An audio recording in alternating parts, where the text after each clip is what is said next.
And ఇవి morning glory అని ఒక ప్లాంట్ ఉంటుంది, క్రీపర్. సో అవి వేసిన అవి వస్తున్నాయి. ఇది కూడా ఒక టైప్ ఆఫ్ మందారం ప్లాంటే. అండ్ ఇది అందరికీ తెలిసి ఉంటుంది. ఐడియా వస్తలేదు దీన్ని. ఇవి వచ్చేసి బెండకాయలు. ఇది అదే శంకు పుష్పం అంటారు కదా అది. ఇవి sunflower, dwarf variety sunflower. And ఇది కూడా ఒక మందారం. ఇక్కడ కూడా ఏమేమో విత్తనాలు వేసిన. మోస్ట్లీ ఇక్కడ ఆకాకరకాయ విత్తనం వేసినా కానీ వస్తుందో రాదో డౌటే, చూడాలి మరి.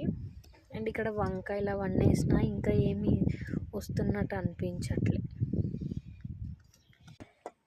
ఇదైతే గోరింటాకు. ఇది ఒక టైప్ ఆఫ్ సన్ఫ్లవర్.